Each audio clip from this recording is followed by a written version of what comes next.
everybody. Welcome to A Late Show.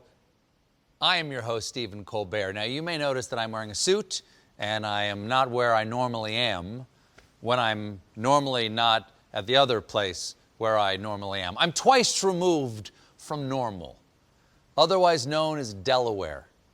Now, if you don't know much about Delaware, I'll give you a quick lesson in our one-time segment, Better Know a Delaware, Raising Your Delawareness. Fun fact, people from Delaware are often referred to as blue hens, which is weird because the state bird is actually a highway rest stop. And that's all I got. So, now you know Delaware, but you might be asking, Dela why? Well, I'm here to do the first post-election joint interview with President-elect Joseph R. Biden and our next First Lady, Dr. Jill Biden. Plus, who passes up a trip to Wilmington?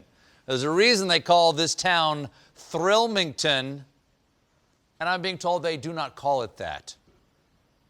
That interview is just moments away, but first, hey, there's good pandemic news. People across the country have started getting the Pfizer vaccine, and this week, hospitals discovered a surprise in their vaccine deliveries: extra doses. See, the vaccine stretches further than we thought. It's a Hanukkah miracle. Let's celebrate by eating fried potatoes, which I believe Americans do every day of the year anyway.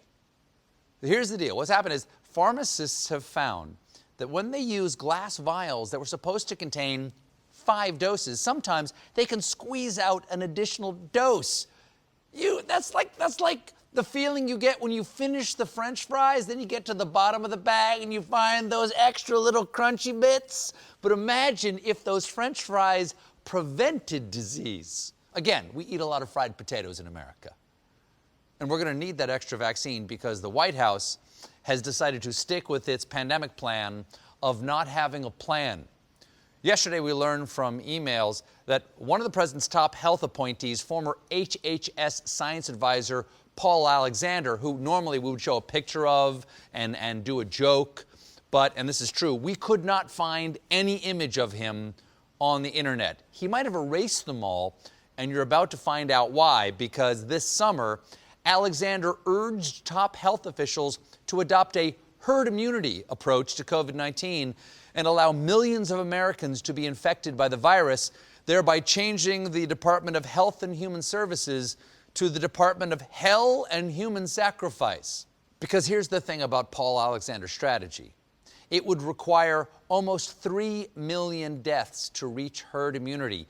If your plan to save humanity involves killing millions of people, you're not a health advisor, you're a Marvel villain.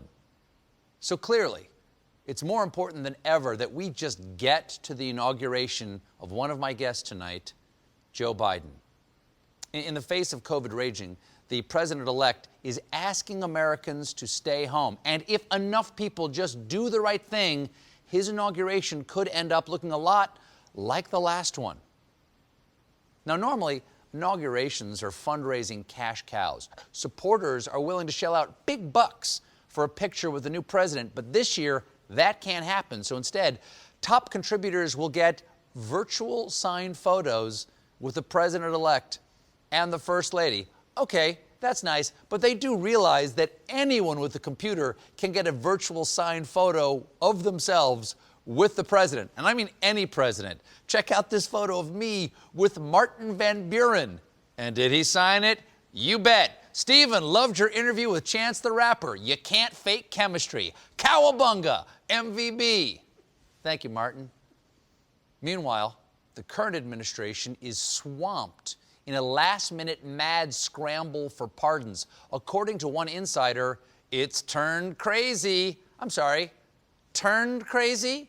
This is the president who advised people to inject bleach, said that a dead Venezuelan leader stole the election, wanted to trade Puerto Rico for Greenland and stop a hurricane with a nuclear bomb. We made the turn to crazy town a long time ago. Now we're just doing donuts in Cuckoo Canyon. The administration has largely ignored any established process, so people are calling the White House directly. In fact, so many people are asking for pardons or commutations that a spreadsheet has been created to keep track of the requests. Yes, they're compiling them all in Microsoft Excel. Now, if they do manage to pry the current president from the White House, he may need to find a different place to live, because Palm Beach residents surrounding Mar-a-Lago recently sent the town a letter with a message for the outgoing commander-in-chief: "We don't want you to be our neighbor." It's all in the new documentary, Won't You Suck It, Neighbor? The locals don't like the noise and the traffic when the president is down at Mar-a-Lago. But even before he was in office, he created ill will in the town by refusing to comply with even basic local requirements, such as adhering to height limits for a massive flagpole he installed, not to mention the violating of the Homeowners Association rules on fence height. And now, let's get to the reason I came down here. My interview with the future first couple, starting with the president-elect. Stephen?